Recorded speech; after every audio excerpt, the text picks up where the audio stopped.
So Xbox has missed their subscriber target for Xbox Game Pass for the second year in a row.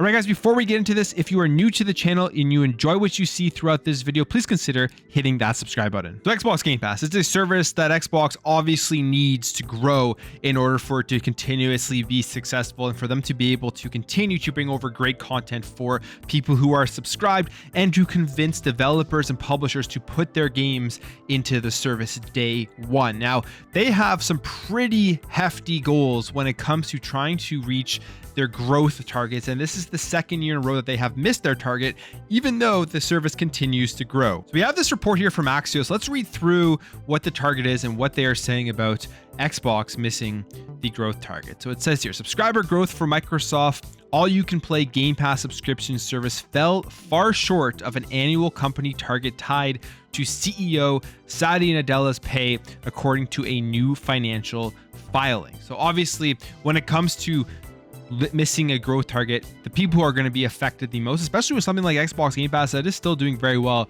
are going to be the CEOs, the people working at Xbox that have salaries and money tied into reaching these goals. It says here, why does it matter? The strength of Game Pass has long been used to measure Microsoft's success in disrupting the gaming industry. It's also become central to discussions about whether regulators should approve the company's $69 billion bid for Call of Duty maker Activision Blizzard. And I think that point there is something we can look at going forward right now. As we know, one of the big things that the CMA is looking at, the FTC is going to be looking at when looking at if they should pass the deal for Activision Blizzard is it going to make Xbox Game Pass a service that is just so big that nobody else is going to be able to jump in and be able to compete? My opinion is that's not going to be the case. We've seen competition amongst these types of subscription services in other industries. With Netflix, when they started, they were so huge. They were the top. They were the first in. They did it the best. Now we see just a ton of competition with stuff like Netflix. And even right now, there are still multiple subscription services for gaming that are trying to compete with Xbox Game Pass, with things like NVIDIA GeForce Now, Amazon Luna. You have Ubisoft subscription service. You have EA subscription service, even though that is also a part of Xbox Game Pass. There will be lots more, I think, of this coming out in the future. Then obviously the biggest competitor of all that people are always going to compare is going to be the PlayStation Plus and the different tiers with their subscription service and how that's going to be able to compete with Xbox going forward, which I think we're seeing stuff already come out where PlayStation is looking to build more games from their internal studios, such as Bungie, with a remake of Marathon, which is a first-person shooter.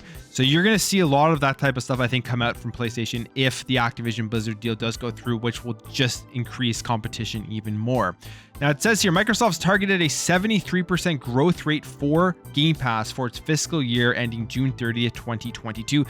An absolutely insane growth rate, 73%. That is a huge number they weren't even close to hitting. And this is all part of performance incentives for Nadella.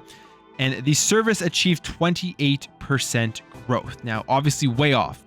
Still grew, and we are still getting lots of great content onto Xbox Game Pass. Now, that's 2 years in a row that they actually failed to hit the Game Pass target, which they exceeded it in 2020. And this is something that we've seen as well recently, where Phil Spencer was talking about how Game Pass growth on console right now is stagnant. They think that they have pretty much hit everybody on console who is going to be subscribing to Game Pass. Now, that may change as more people buy Xbox consoles.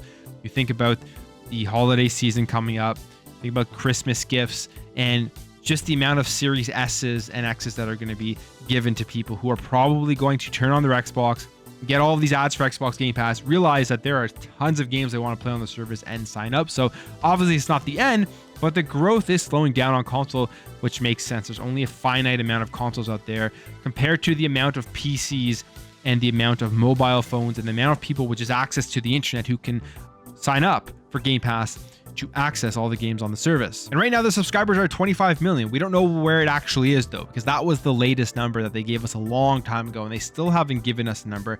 They seem to not want to give subscriber numbers until they reach a certain milestone. So maybe the next one will be like 35 million where they announced it.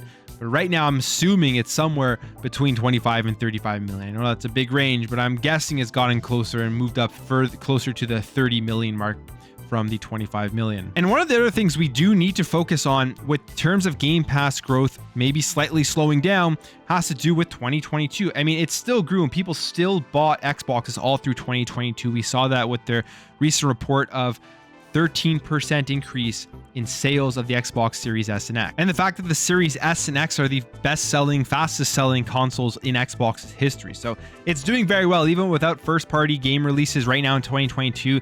But I would assume that it has had some sort of effect on the Xbox Game Pass subscriptions, where there are people buying the consoles, still playing a ton of third-party games, as that's what most people play on PlayStation and on Xbox.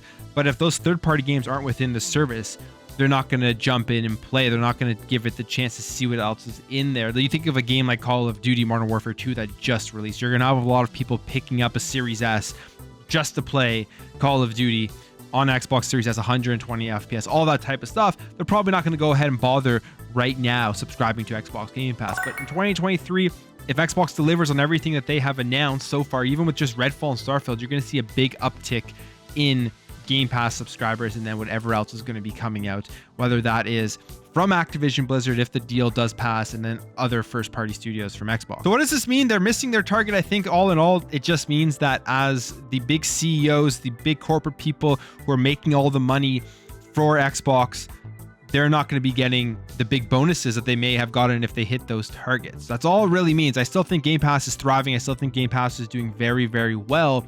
And I still think we're going to be getting a lot more big games dropping into the service on day one. But that's it for me, guys. What are your thoughts on Microsoft missing Xbox Game Pass subscriber targets for the second year in a row? Do you think this will have any effect on the content that comes over to the service? If you enjoyed this video, make sure to hit that thumbs up button. If you're new here, you liked what you saw, consider hitting that subscribe button. Thank you all for watching. Thank you for your support, and I'll catch you in the next video.